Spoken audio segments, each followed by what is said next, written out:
Okay, welcome back to 642 Computer Security. Shall we get started? So first of all, I would like to ask if there's any questions. I know the first homework is out. I've seen lots of posts on Piazza, people looking at it, people claiming parts can't be solved and then retracting those claims when they find they can't be solved. This is challenging stuff. There's a reason that these exploits existed for a decade before anybody found them. They're not obvious that they exist. They're not obvious on how to take advantage of them. So that's why it's homework. But are there any questions right now? Okay, well, good. So there was a question as to whether the other homework assignments would require programming in C and assembly, and the answer is generally no for at least 3 of the remaining assignments. I'm not sure if there'll be a 4th yet, but the idea is that we're going to be looking at vulnerabilities in different levels of the software stack. So right now we're looking at vulnerabilities in sort of programming languages that compilers create.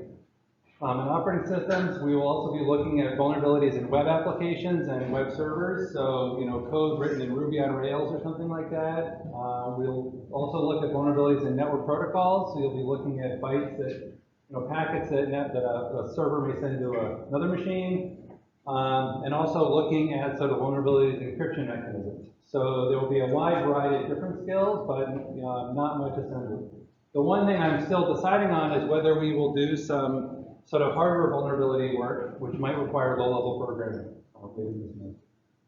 So hopefully that gives you some preview of what to expect. So if you really hate C and assembly, generally this will be most of it for this assignment here. No questions yet. Yes? So string copy doesn't do bound checking, but then how do you know where to copy after? Does it copy till the size? Okay, so the question was string copy doesn't take a length of how many bytes to copy. How does it know where to stop? The answer is that it keeps scanning the input string until it finds a 0 value. And so it assumes the input is null terminated at some, after some amount, and it will keep copying until it hits that null terminator. And if you happen to have no nulls between the starting address and the end of valid memory, it will keep copying until it gets an invalid address, and that'll generate an exception, and usually cause a set fault in the program. Any other questions? Okay, so what we are going to do today, last time we sort of talked a bit about some vulnerabilities, and we looked at how to create a vulnerability. Today we're going to talk more about how do you actually find these vulnerabilities. And there's 2 contexts. One is, as a programmer trying to write secure code, you would like to know, is my code vulnerable? So that I can find the problems, the buffer overflows, the integer overflow problems, heap overflows, and fix them. Second, as an attacker, you might want to do the same thing, to look in somebody else's program and see all their vulnerabilities you can take advantage of. And so we will look at some tools. We'll also look in a little bit more detail in a heap overflow attack to sort of see how that can be a vulnerability. So hopefully by the end of today, you'll have some sense of, if you want to be a programmer, well, maybe you probably do, not always, then what should you be doing, or what tools are available to you to have better code. Okay, so there's a bunch of different techniques that we'll talk about. One of them is manual analysis, which is also known as reading code, source code, or assembly code. And we will go through an example of heap code where there's a double free bug where somebody allocated memory and then called free twice. We will look at fuzzing tools. So fuzzing tools are tools that sort of generate random input, more or less, and see how a program responds to random input. We'll then look at sort of more rigorous analysis tools that can either do what's called static analysis, which is looking at the program binary or looking at the program source code. So you're not looking at it running, you're just looking at the code for the program and finding problems. Or alternative, you can do dynamic analysis, which is to watch the program while it's running and see if it does anything risky while it's executing. And at the end, we'll have a demo of a tool that you can use on assignments that sort of help you find problems in code using dynamic analysis. So one of the readings today was sort of a slideshow, a slide deck on how hackers sort of learn about bugs. There's a couple key things in there. So there's sort of a workflow of if you're an attacker and you might be working for a government, you might be working for a company that sells, a company that is hired to find exploits in other people's code. By the people who own the code defensively. You might be a company that finds exploits and then tries to sell them. You might be working for cyber criminals trying to find exploits and use them directly. So the basic flow is the first thing you have to do is you want to sort of obtain as much information as you can about the code you're trying to attack. So if it's a compiled program like Microsoft Office, you have to get a copy of Microsoft Office, not too hard, either if you have money or if you're a criminal. Then if it's an open source program, then you want to find, the source code that people are running. You probably also want to figure out how it's compiled and run commonly, because how things are compiled has a lot to do with which vulnerabilities might exist. Because there's compiler options that can solve certain problems, and you'd like to know what's involved. So you might want to download the binaries that come with different software distributions. So once you do this, you can do what's called a protocol analysis, which is to kind of see the major chunks of code and how they communicate. And then from there, there's sort of more advanced analysis you can do. You can actually sort of look at the network packets and do kind of a manual analysis to understand the contents of network packets that they're communicating. You can use fuzzing that we'll talk about more. Again, this is sending in random inputs. You can also either read the source in binary or apply tools to analyze source in binary. So once you find a problem, the next thing you need to do is to sort of develop an exploit that takes advantage of it. And as you were seeing, knowing there's a bug in the code and actually developing code to actually take advantage of that and gain root access is not necessarily that easy. Even though you saw it done in front of you, you have all the bytes you need, actually doing it in practice can be hard to sort of get it to work reliably. So what we're going to sort of look at, spend a decent amount of time on, is code analyzers. And these are things that will take code. So this is the source code. And they will then take some specification. And the question is, why do we need a specification for the code? The reason is we need to know what is legal behavior and what is illegal behavior. So we would like a specification could say things like, you should never dereference a null pointer. You should never dereference memory that you haven't, you should never dereference a pointer where you haven't written that pointer value yet. You should never let a program overwrite pointers it doesn't control or something like that. So the specification tells you what does a valid program do and what does an invalid program, what constitutes an invalid or threatening program. So without this, you just have code that's doing something. You need some sense of what's correct and what's not correct. These specifications can be of a couple different flavors. Some they can just be, this is true for all C programs. So like the buffer overflow example is true for all C programs. And it really knows nothing about what the program is doing. If you have a specific program, you can say more. So you could say a web server should only return valid HTML documents as outputs. It shouldn't return raw bytes from memory because a web server is supposed to serve HTML over HTTP. So if you know what the program is doing, you can have a richer specification. So for an operating system, for example, you might have a specification that says, if you give a page of memory to one program, you shouldn't give that page of memory to another program because you sort of violate isolation. So having sort of generic specifications that are true for all programs is fairly easy. You could sort of think about, what are the things that you know about programs that you could write down, things like don't call free on the same data. Writing specific specifications of what a particular program is supposed to do is hard, and so that's much less common. So with this information, we can now feed it into some kind of program analyzer, and what the program analyzer can do is look through our code and then tell us where the problems are. So it can see, for example, if we call malloc and never call free, it can perhaps tell us that there's 324 places this happened. It can tell us that there's places where we use stir copy on a buffer that might be too small. In this case, there's 434,353,000 places that happens. So an analyzer can sort of spit out the line of code where there's a vulnerability or a bug in your program and how many times it happens. So this seems like a pretty good idea. Like, why don't we all use this? It's actually shocking how many tools there are like this that are available that people don't use. So any thoughts on, if you're working a program and saw this output, what would you think? Yes? 4 million. Oh, sorry, misread that. Oh, it says 4 million. Yeah. I thought that was counts. Oh, it is. That is how many lines of code have this problem. Oh, okay. Well, that's daunting of a task that your software is that many. Right. So you might say, you know what, if there's 4 million of them, they can't actually be that important. Like, it's just too much work, I give up. So that's one response. So, and this is sort of a question companies face. So shortly I left Microsoft. Microsoft started developing tools like this. They had the problem that their code was full of bugs. And so what they did was they hired a team of engineers in India, and they said, here's the output of all our tools, go fix all the problems. And so instead of having sort of they had one set of developers who were sort of developing new code, and another set that were just focused on fixing these problems. So that's one approach, just sort of go in for once and fix it all. There's another problem. So with a code base this size, you know, what you sort of actually want is to go further and have some way to automatically fix this so you don't have to repair it manually. Because that's the problem with having so many bugs. Another problem is that there might be problems that the tools find that don't actually happen in real life.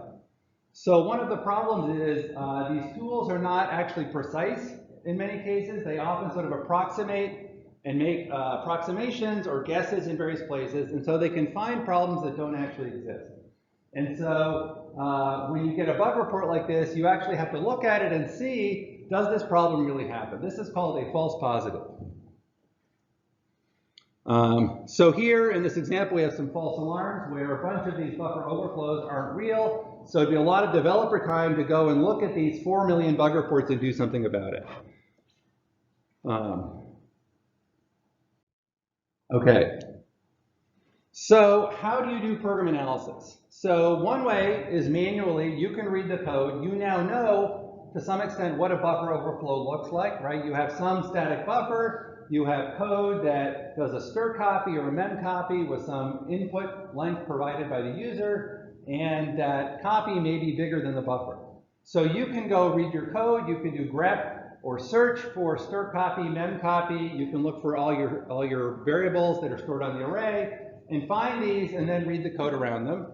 And for the targets you're using in this class, you know, that's reasonable. For the projects you wrote in 537, you know, a couple hundred lines of code, it's reasonable, but it's hard, and it's even hard for experienced programmers to necessarily see the bugs in the code.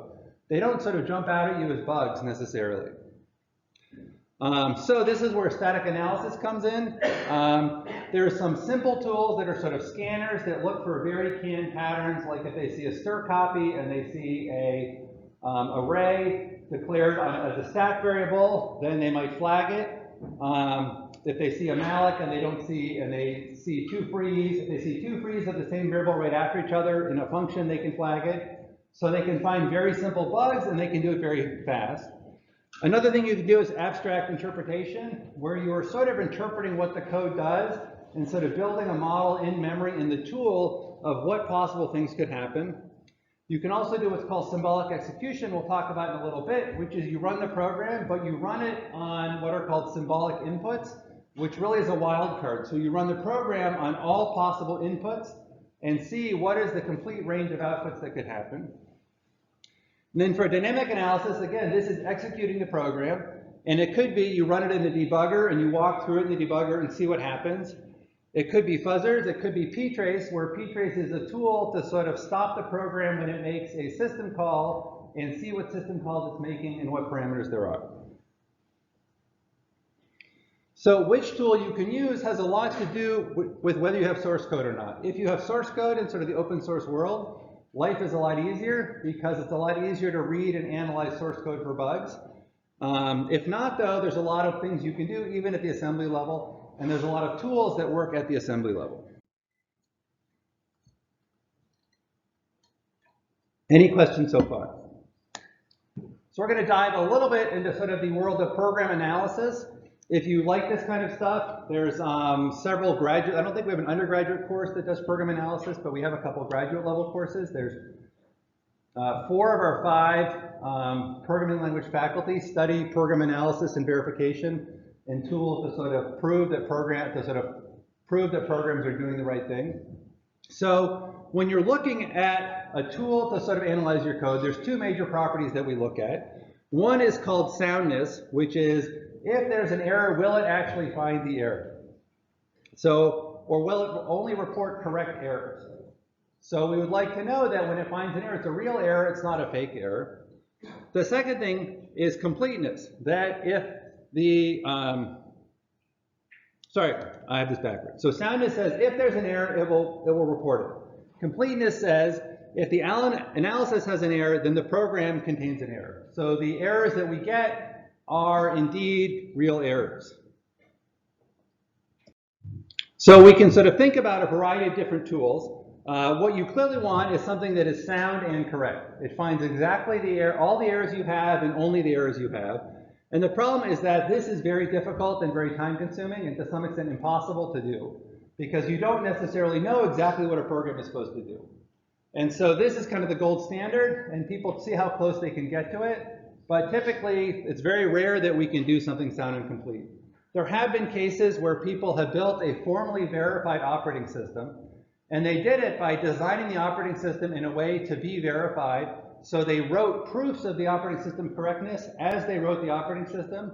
So it is not a general purpose program. It is something sort of designed to be proved. So there are cases where you can do this, but it's not often. So if we have something that is sound but incomplete, then it's going to report all errors, but it might report false positives. You don't have false negatives, but you do have false positives. So this means that you know that you're not missing any bugs, which is a nice property. And so you look at this and say, what fraction of the problems it reports are actually real bugs? So very often, tools will rank their output and say, these are the bugs I'm highly confident of. These are definitely bugs you want to fix. And then there'll be bugs that they find that they're less confident, where the analysis wasn't quite as good. It's like, well, this looks pretty sketchy, and I want to tell you about it in case it's a bug, but I can't guarantee it's a bug. So as a developer, people often will go through these reports and look at sort of the top 10 or 20 or 30 or whatever the top scoring bugs are, and keep working until they start finding bugs that aren't real bugs. Over here, we have unsound but complete, which means that it doesn't report all errors, but we have no false alarms. So everything it reports is indeed a bug. We don't get all bugs.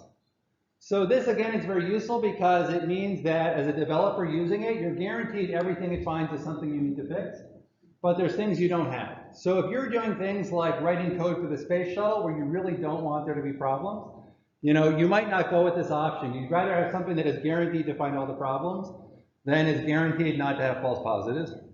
And finally, most of the tools we actually use fit in this category, which is neither sound nor complete, but are sort of good enough, that they're sound enough and they're complete enough that most of what they find are useful bugs, they don't miss that many bugs, and they don't report that many false positives. Okay? So this is the lay of the land. Okay, so we'll start out with manual analysis. We'll see what you can do from this.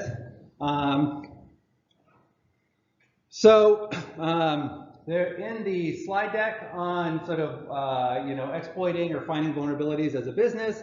What they report is that an hour binary analysis scanning through code, you can find some sort of fairly simple problems, things like the stir copy bug that we saw last week, bad use of calls, but things that are sort of very easy, low-hanging fruit that probably indicate that nobody cared about security when they were writing this program.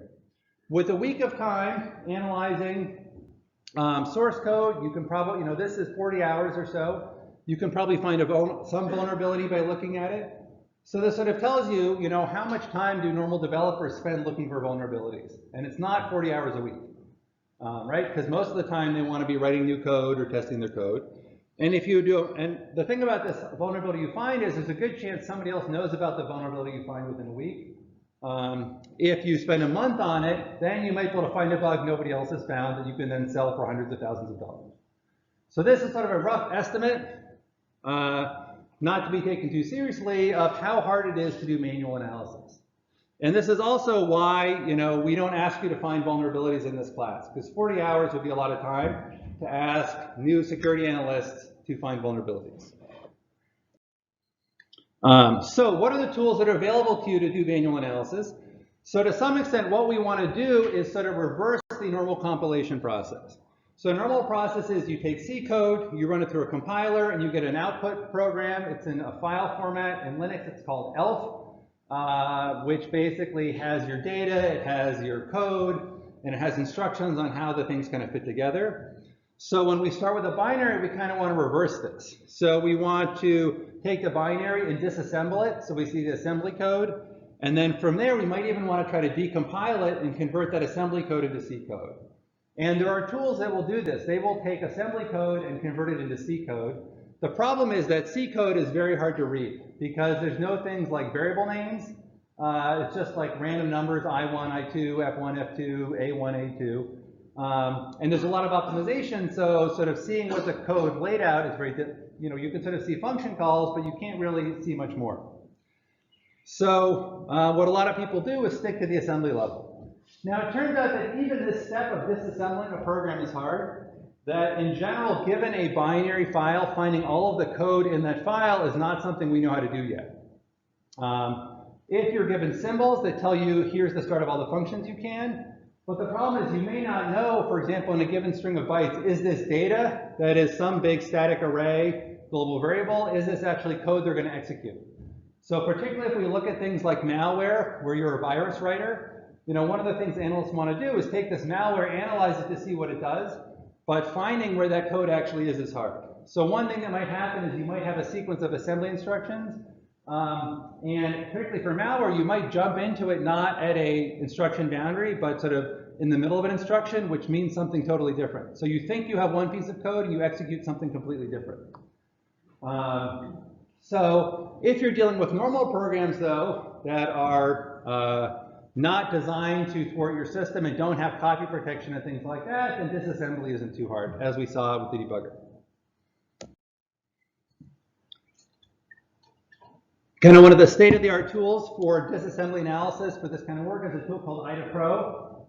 And it will give you a nice sort of GUI interface to looking at assembly code. It will sort of help you track between, when there's variables that go into registers, it'll help you keep track of what's in a particular register, so you can you don't have to keep in your head, what the stack layout looks like, where the local variables are, things like that. And IDAPRO can sort of break your code into blocks so you can sort of see what the various blocks are instead of just seeing this huge map. So it can figure out where the jumps are for jumping backwards into a loop to show you a loop, where the procedure calls are, where the prologue and the return code is, to sort of make it much easier to understand what the code does. So given that, here is some assembly code. Looking at this assembly code, what can we see in here?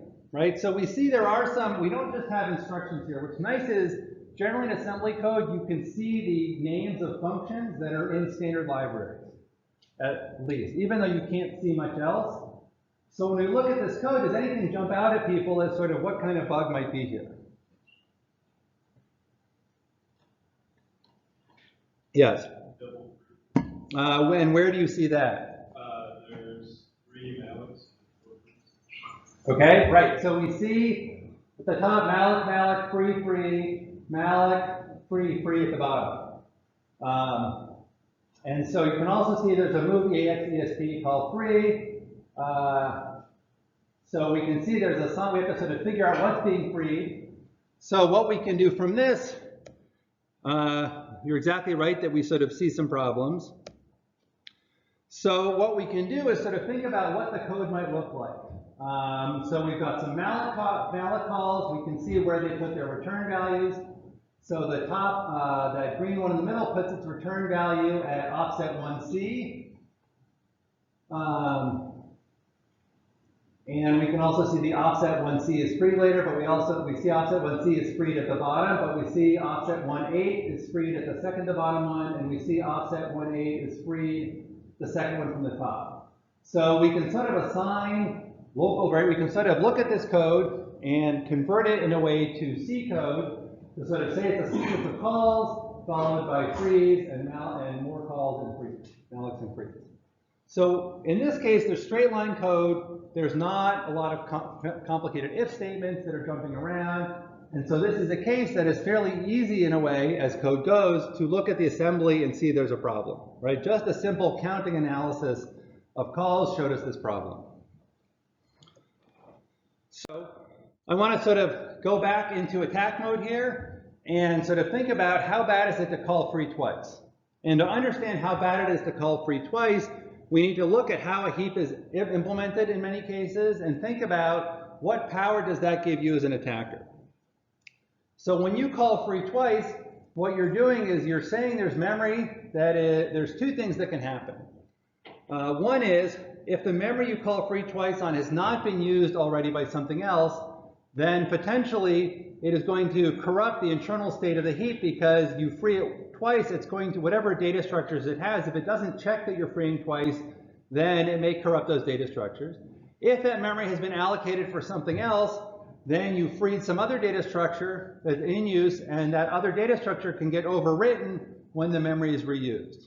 So we're going to look at the case where we're freeing something and it doesn't get reallocated.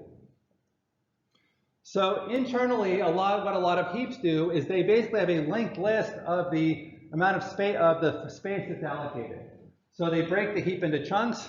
Every chunk has a left pointer, so it's a doubly linked list that points to the preceding chunk. It has a right pointer that points to the next chunk.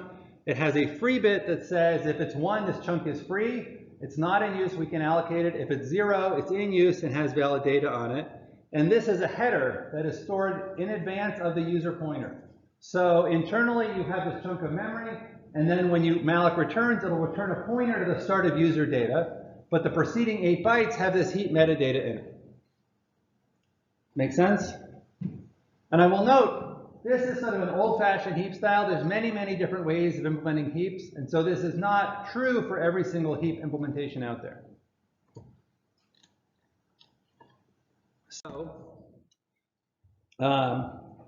suppose we have, starting off with this heap here, so we have this big chunk of empty space in advance. When somebody calls malloc, we're going to scan this list to find a space that's big enough, doing sort of first bit allocation, and return something. So we found data that's big enough. So we're going to split this. We're going to take this first chunk, chunk 1, we're going to return it. It's going to get filled with user data where it says data 1. We now have another chunk. We split chunk 1 into 2 pieces, so this creates chunk 3. Chunk 3 has the free bit set because it's not in use, and it is now linked to chunk 2. So is this change fairly clear? Do I need to go through it again? Okay. So if I then allocate again, what's going to happen is if it's the right size, we're going to allocate chunk 3. And so we don't have to update the pointers because we're not splitting a chunk apart, but we are going to update the free bit and fill in the data because we have now allocated this piece. So when we call free, free will try to consolidate with the neighbors. So whenever free sees 2 chunks that are adjacent that both have the free bit set, it will merge them into a larger chunk. So this is how free kind of reclaims space so that you don't sort of fragment your memory too much. So if I free B1, which is the first chunk, then all I need to do, there's nothing to consolidate. All I do is set the free bit to 1 here. So far, so good. Right? No problem here. When I call free of B2, we're not going to overwrite everything in memory because there's no point, but what we do is we update the right pointer for chunk 1 to skip chunk 3 and point to chunk 2. So we now have a much bigger chunk of memory that's not in use. So where it says data 1, chunk 3.left, chunk 3.right, and data 2 is all now free space according to the heap. Okay. So if I allocate something that is the size of both of them, I'm going to allocate something big here, and I can allocate all of this. If I do this, then my chunk 1.right is going to point to chunk 2, but the free bit is going to be 1. So if I do a stir copy in here,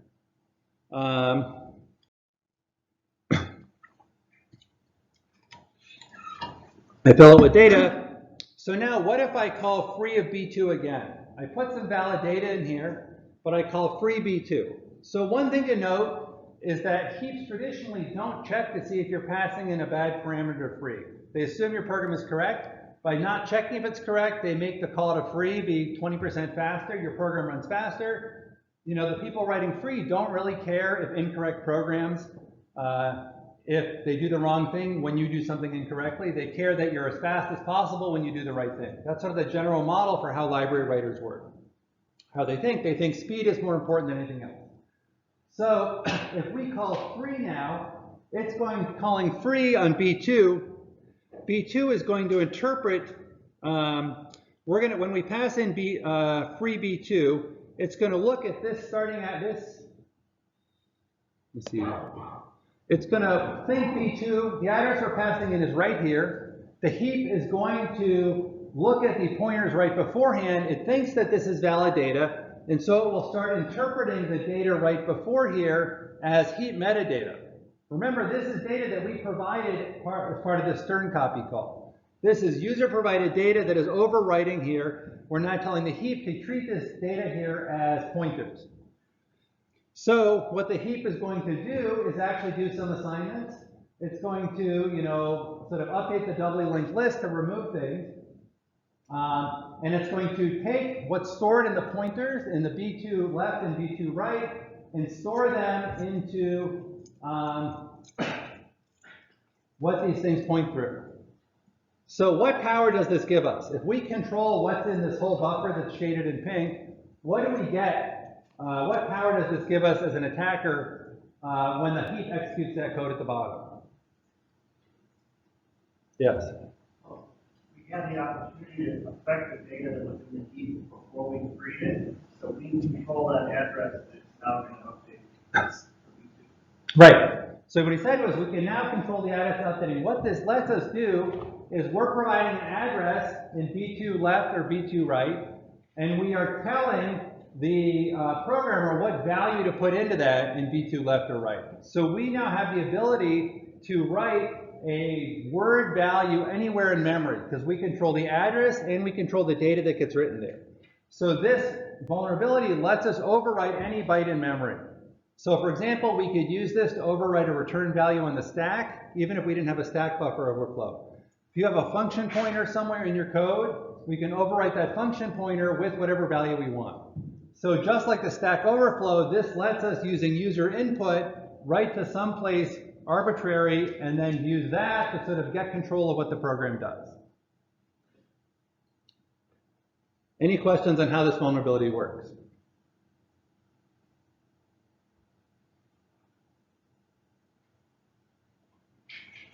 No. Okay. So the thing to point out is, looking at the code and finding this, when you have, if you think about a 100 kilobyte program, which isn't that big, how many lines of instruction, how many instructions are there in that program? There's on the order, if they're 4 bytes each, 225,000 instructions more or less. That's a lot to look at manually.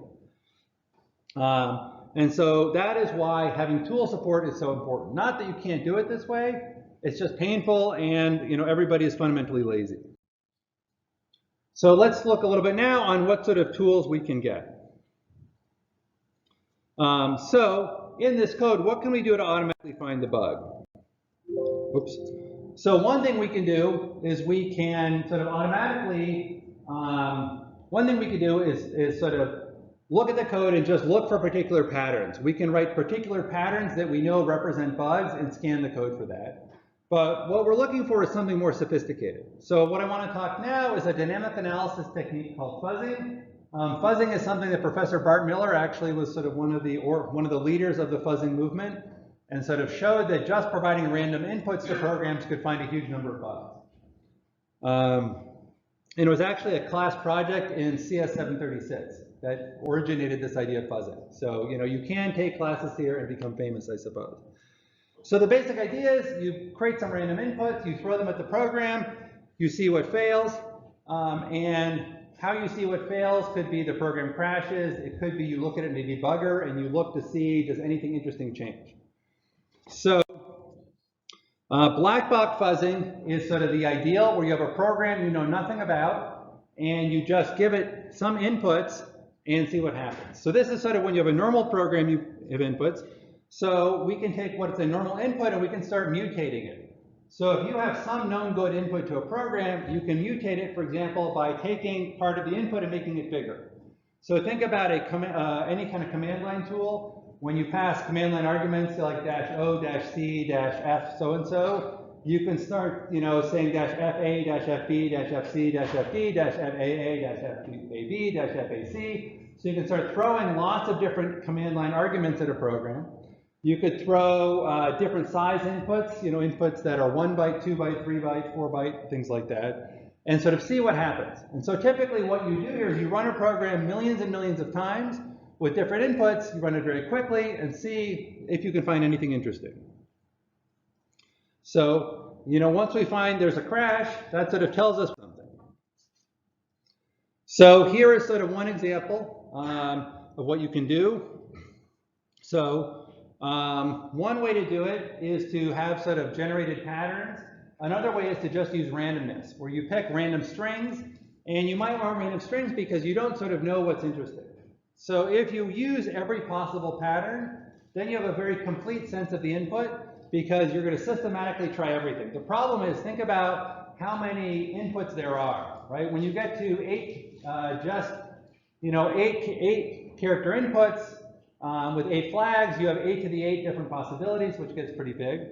So another thing is you can just have random inputs, which means that you're randomly trying things. You're not being systematic, but you can sort of try a much broader set of inputs when they're random. Random length, random bytes inside, random values for parameters. So this is a couple different options for black box fuzz testing. So there's a challenge here, which is that if you look at this code, what are the chances you're going to actually find any bugs in this code using either of these techniques?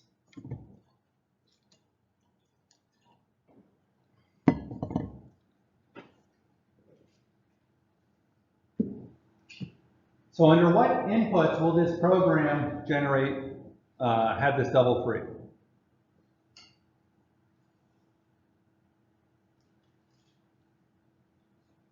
Yes? Stirring copy to write some false metadata that causes that extra call to dereference development. Okay, so we have to get into that else clause where the stirring copy and the double free happens. So what inputs will let us get to that else clause? So how can you compare string with the counter? Okay, so this is what happens when your predecessor instructor is lazy. So the way you could compare it is if the pointer that was in there happened to be numbered, but I think let's take for argument that that is actually a stir copy, that there is a A2I bracketing argv of 2. In that case, what input would it be? Right, exactly. So this code will only exhibit a problem if you passed in the number 31137 as your second argument. So either through random testing or through systematic testing, you're not going to find the problem here, right? And so this is a problem with fuzzing, is that if you have crashes on a very narrow set of inputs, it's hard. So for example, there's a bug in the Adobe Acrobat Reader where if you had a wrong byte as the 250,000th character in your PDF, it would do the wrong thing. So if you're going to systematically try all inputs up to 250,000 in length, you wouldn't find this. And so there's a lot of problems where there's sort of like a small set of inputs that cause problems. And so if you randomly throw things at them, you're not going to find those problems. So you can find some problems, but just this random black box approach doesn't give you that much. So the way we think about whether a fuzzing technique is good or not is this notion that we call code coverage. And it basically says, of the code in the program, how much of that code did we actually execute? And there's a couple different ways that we think about it.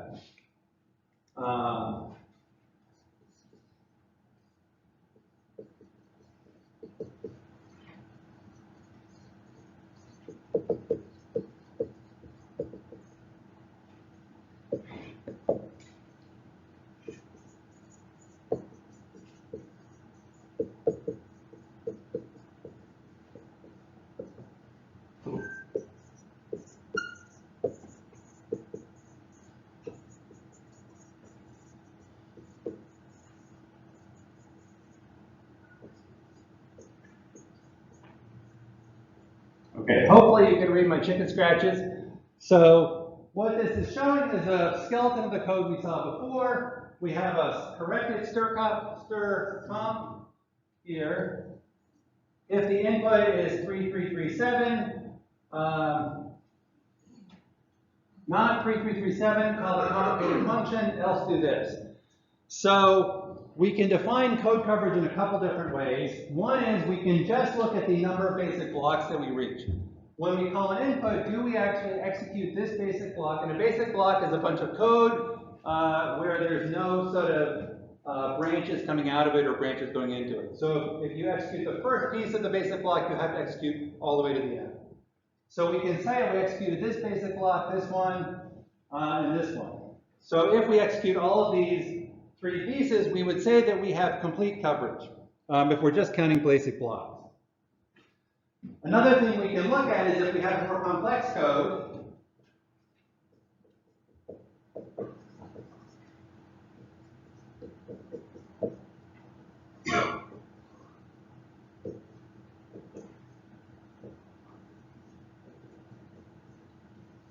So here we have two different if statements.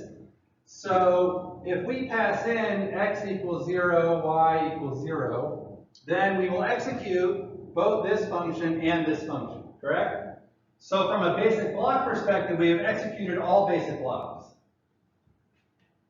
However, what if there's a bug that happens when x equals 0 and y equals 1? Right? We wouldn't actually catch that. And so what we want to do is we want to actually do what's called looking at paths through the code. So we can have a graph.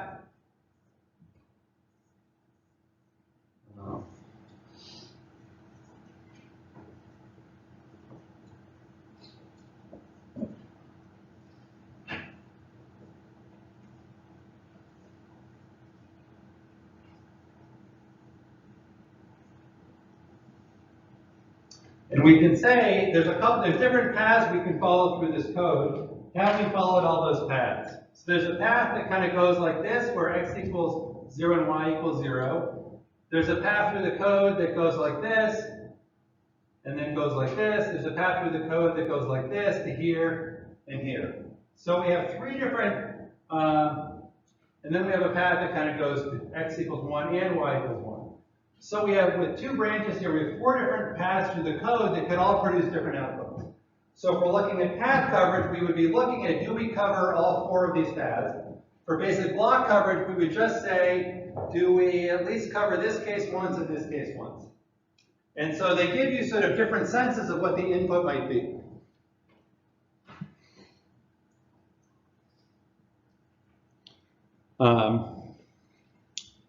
So is this going to be enough to tell us, have we thoroughly covered our code or not? What are the kind, well, I would flip it around because I know the answer and it's an easy question. Are there kinds of code where even if we hit all the possible paths like this, we're still going to miss some things?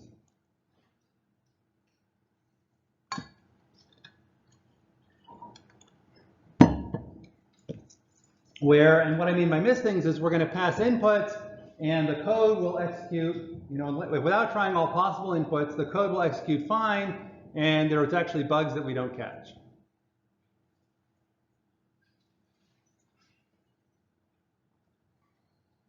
So think about the code that we've been looking at before this meet function, where we had the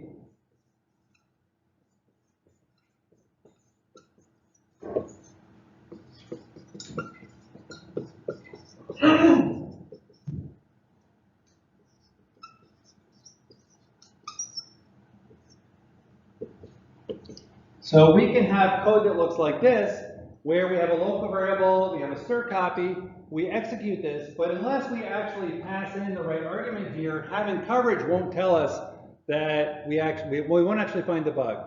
So we both need to have coverage and we need to vary the inputs on those paths enough that we see interesting behavior. So that's sort of what makes fuzzing hard and interesting. So there's a couple of things we can do that are smarter. So mutation-based fuzzing will start with known good inputs. So you know, if you have good command line parameters or you have good documents you're feeding into a PDF reader, you can then start manipulating it by sort of taking parts of it, duplicating them, extending them, making them smaller. So we basically, it's sort of a genetic approach where we, you know, take a program, take inputs and mutate them in different ways, and we can see if this mutation actually leads us to getting better coverage. So to use this approach, what we need is a way to measure the coverage of what code we executed. So there's a way using a standard compiler to keep track when you run a program, all of the basic blocks and whether you executed them. GCOV is the tool that interprets that. So using we can pass an input, use GCOV to see what executed, and see if we found anything. We can then mutate the input somehow, run the tool, look at GCOV, see did we find something new.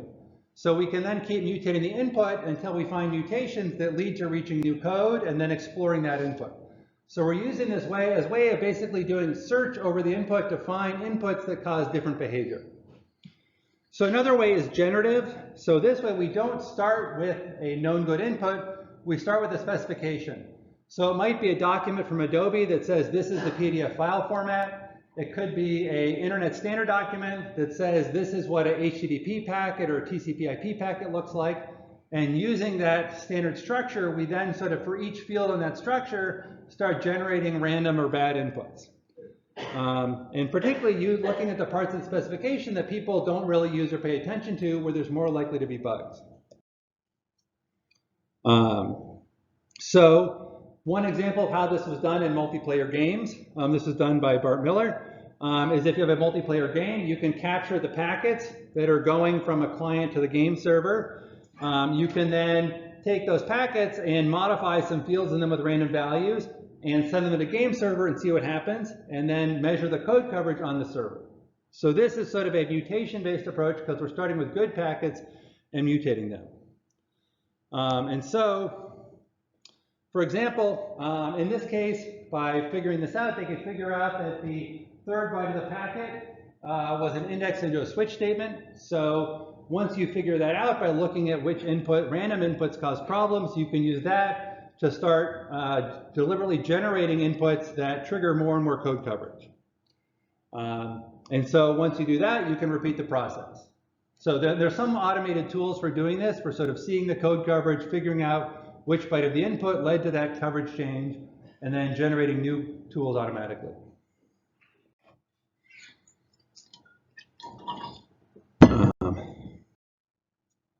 Okay.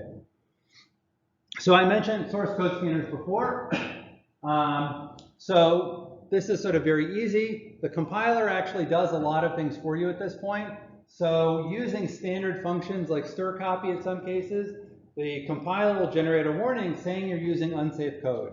If you try to use the getS function call, the compiler spit out a warning saying you really shouldn't be using this, you idiot, you know, you're writing bad code. And so you can have the compiler find a lot of these things. There's a bunch of sort of easy problems. Now the thing to note is the things that are found by these sort of simple scanners are problems that shouldn't exist in modern code because the problems have been known for so long. So the tools should be fairly useless. You know, probably they're very useful on code that new C programmers learn to write, you know, students, for example. But for sort of professional code, they shouldn't find very much because the problems are so well known. So what is more interesting is a technique called symbolic execution. And this is something I've actually done research on, and it's sort of amazing that it works.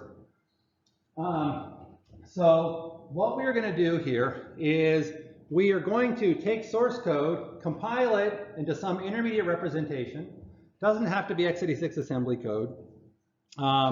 We are then going to sort of execute it, but we're not going to execute it on real inputs. What we do is we give each input, we basically give it a wildcard value. So for command line parameters, we might basically pass in a wildcard for each command line parameter. So argv would be an array of wildcard values, and argc would be a wildcard value.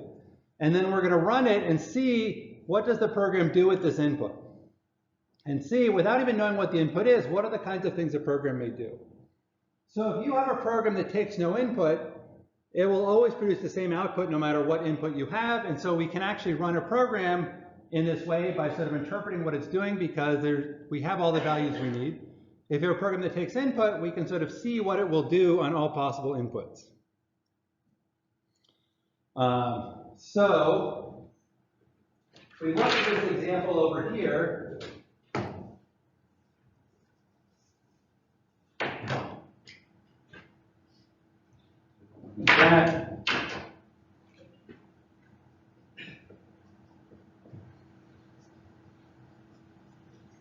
we start off with x equals a wildcard and y equals a wildcard, and we want to execute this.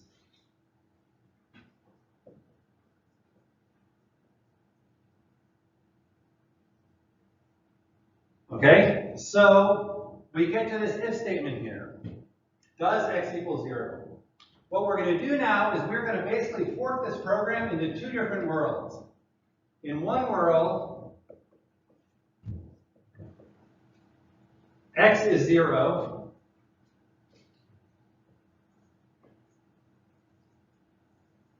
In the other world, x is not 0. So every time we see a comparison, we are basically going to split execution, create two copies of execution for the two outcomes of that comparison. So we now have two copies of the program running. In this copy, we actually have a concrete value for x because we know that if x equals 0 is true, x actually equals 0. So now we can continue executing saying, let's see what happens when x equals 0. Over here, we know x is not 0, and we're going to see what happens when x is not 0. So over here, we're going to call do x. And here we're not. So now again, we sort of have we now have another point where we're going to look at this comparison, and we're going to again split the world.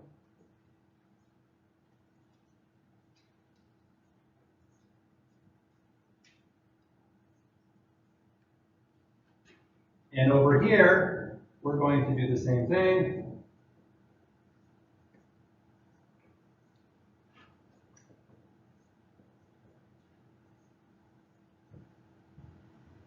And we're going to see what happens.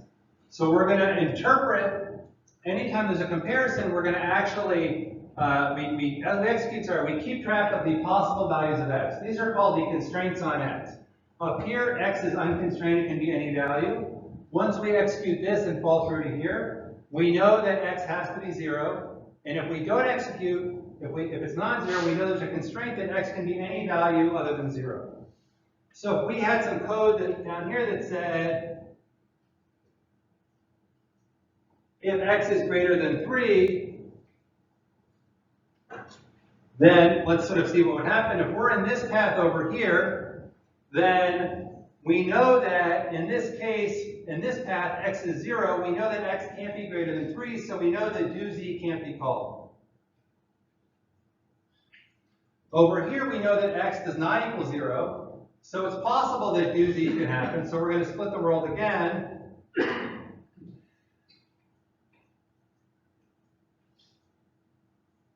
And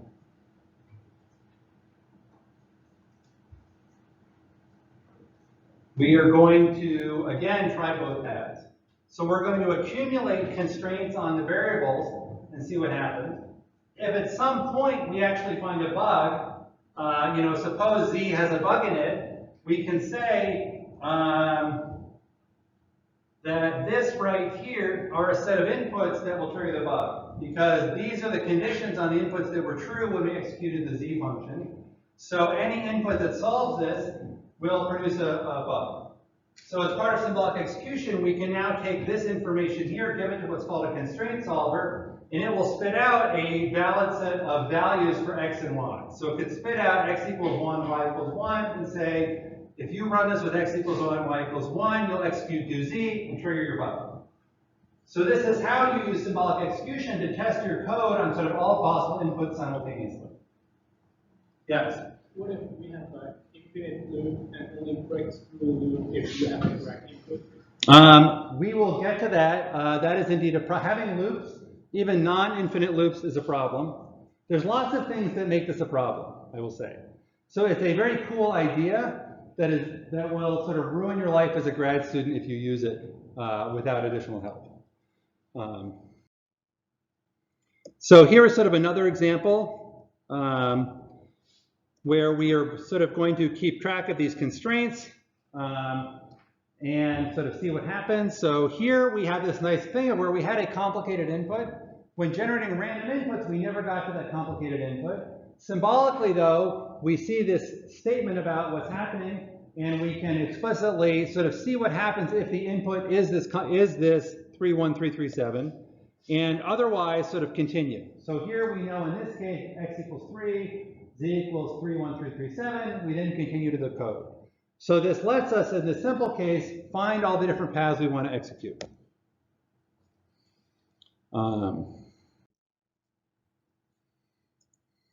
Okay. So it's a very powerful technique, but there's some problems. It works well in simple programs that don't have loops. We'll talk about loops in a minute. The problem is that, as you can see, for every if statement, we basically double the amount of work. So if you have 10 if statements, you have 2 to the 10 different possible combinations you might hit. So you have 1,024 executions to try. So this is called sort of combinatorial explosion, where you get sort of more and more paths to execute. The other problem you may have is that it may turn out that the behavior is the same on a lot of different paths, and so you have lots of things to explore, but you're wasting time because they're not that different. You have to think about, as you're executing this, you have a program that is sort of simulating a computer to execute the code. So you have to decide where do you want to spend your time simulating. So we had this code with complicated function. What if our testing tool decides we really want to look at this function because it seems interesting, and we'll spend a day analyzing this completely, and then we won't sort of we'll miss this code here that actually has a bug in it because this can take so long. And so there's lots of heuristics that will sort of tell you what is the order you should evaluate these different paths. Should you do depth first or breadth first? So another problem is with things like loops.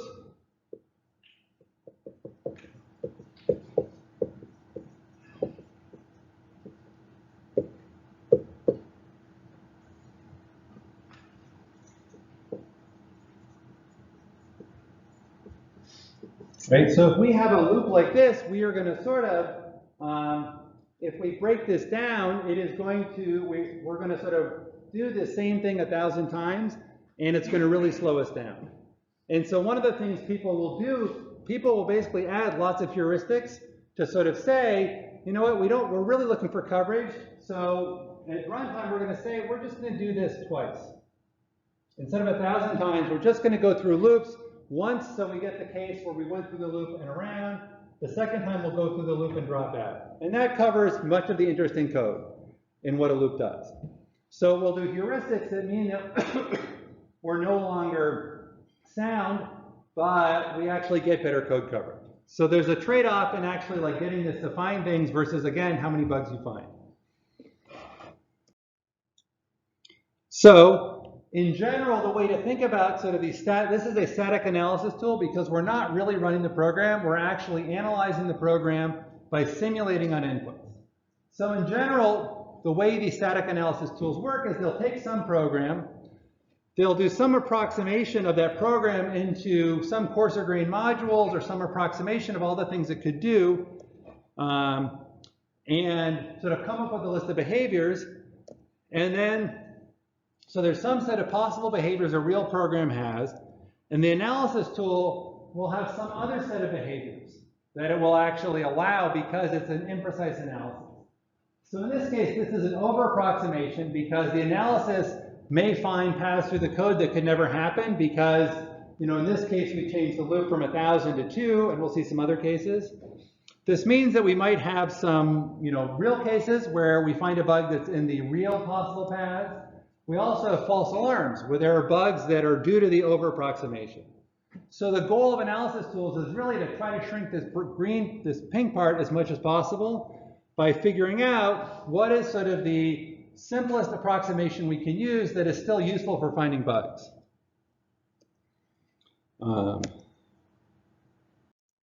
Okay, so to sort of see some possible approximations here, here is some simple code that is going to crash on certain inputs. And so our question is, is there a sequence of calls that go through this that can actually lead to a crash? And it's not immediately obvious to me when I looked at this slide to say, can this code crash or not? So we'd like a tool to look at this and analyze it for us.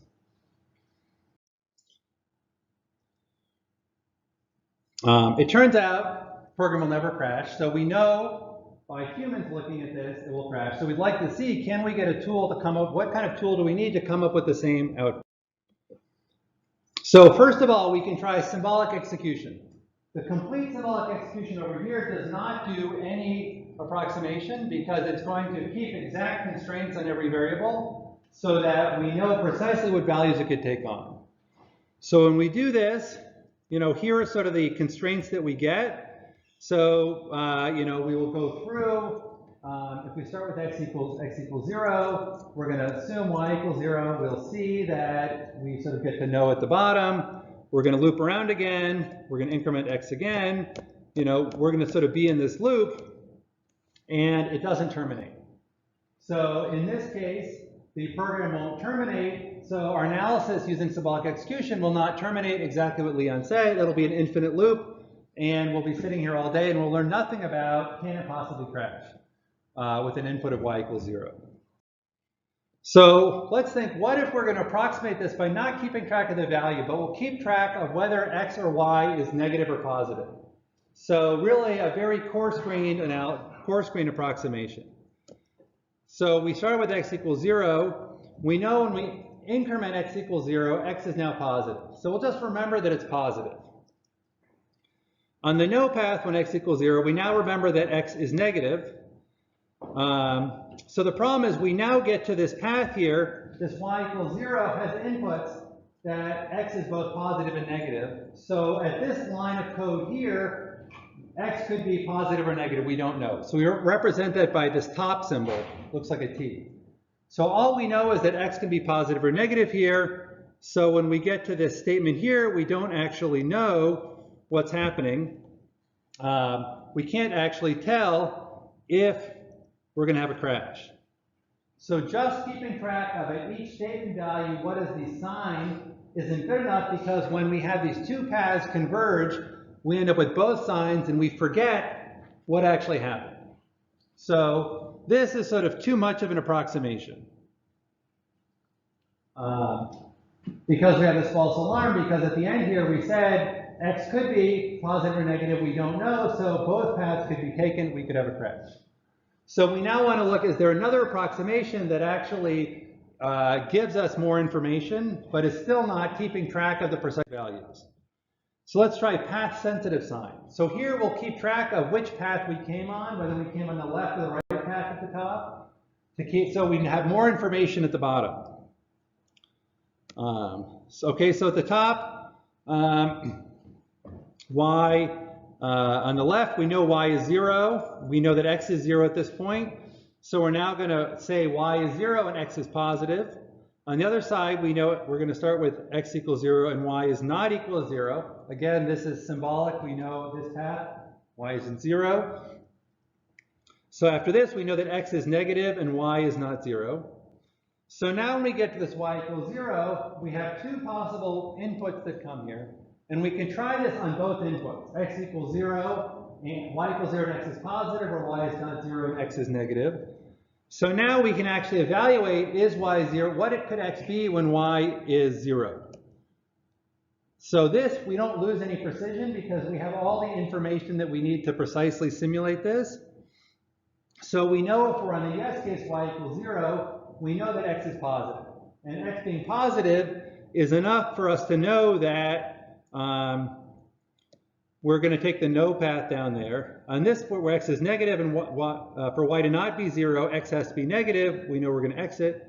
So with this approximation, with being path sensitive and just knowing if it's positive or negative, we can simulate this code and we don't have this problem of having to sort of keep going around in circles forever. So you might say, well, I only executed this loop once. What happens if I go around it again? So when I go around it again, I can basically take the value on that no sign, x is positive, y is 0. And then if I feed this through again, I can see that it doesn't change. y equals 0, I go to the left, x is positive, so I end up at that if in the middle, right here with the same exact values I had before, and so I know that I've seen all the behavior I need, nothing is changing, I know that it can't crash, and I've proved that it can't crash with this approximation. So this is much simpler. The trick is how do you actually automate this? So there are people who have written tools to do this. Microsoft has a tool for drivers to find bugs that treats all variables as Boolean values, true or false, and that's it. No integers, no characters, just true and false values that sort of finds lots of bugs but isn't always perfect. Okay, so you saw a little bit about how you might find bugs. So if you like doing this, you can go into business. There are companies that sell tools. So Grammatech is one. This was a company started by Professor Tom Reps and Tim Teitelbaum at Cornell, his graduate advisor. And they sell tools that will analyze binaries and source code, and you can write analyses to find bugs like this. There's another company called Coverity. This was started by Professor Dawson Engler at Stanford. His specialty was looking at operating system code. He's an OS researcher. And his tool will sort of scan, and you give it a template of what bugs look like, and it will sort of see, do those bugs exist in the code?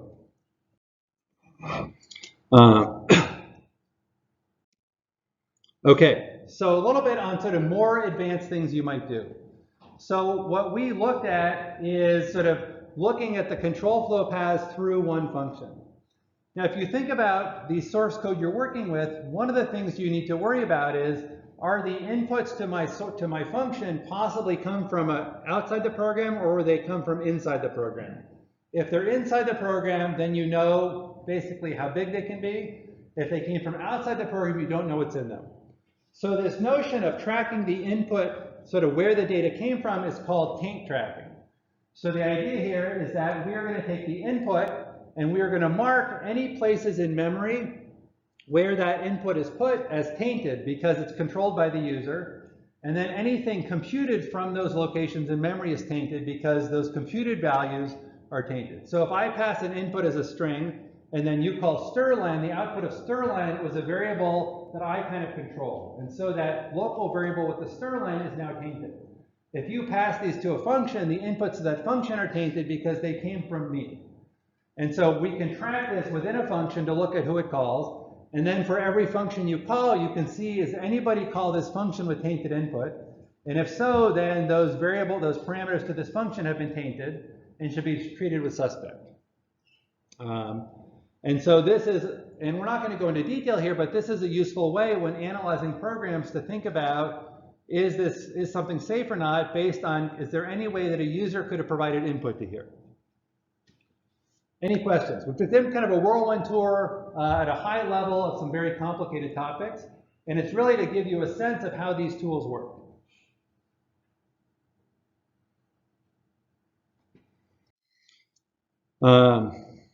Okay, so we talked about black box fuzz testing before. There's another approach which is called white box fuzz testing, and this is saying, you know, black box was nice because you didn't have to know what the program was doing. With white box fuzz testing, we are basically going to use sort of symbolic execution and feeding inputs that are sort of deliberately crafted to do things. So we are going to use symbolic execution to find interesting inputs and then feed those interesting inputs into a real program that will then give us more behavior. So if we have this program here, you know, it's basically looking for bad.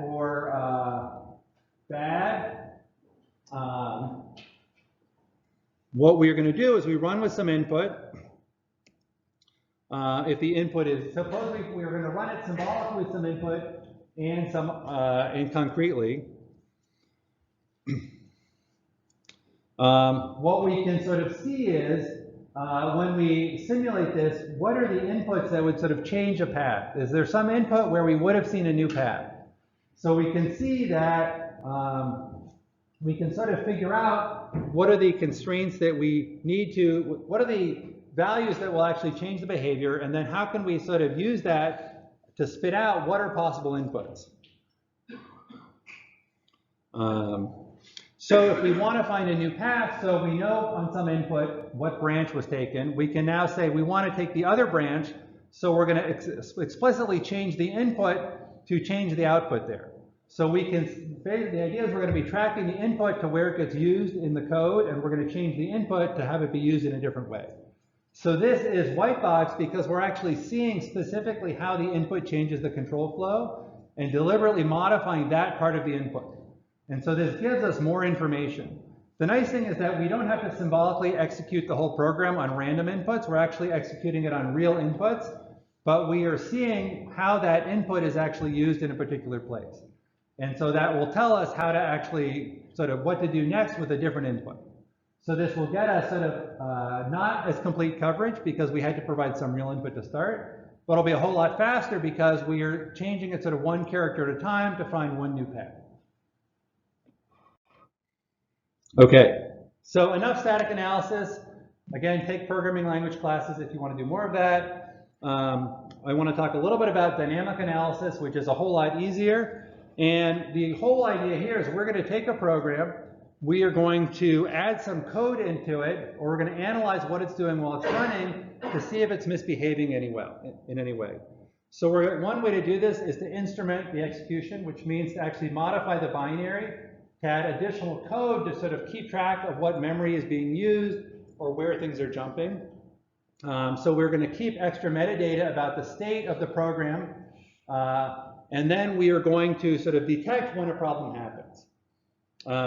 So there's a tool here called Address Sanitizer, which is part of GCC, which can be used for this. The way you use it is you pass -f sanitize equals address, and this will cause it to use the address sanitizer. And there's a whole set of different bugs that will catch for you. So these bugs may look like problems in the homework, so this might be helpful to you to use this tool in working on this homework assignment. So the way that address sanitizer works is it actually reserves a piece of memory for its own use.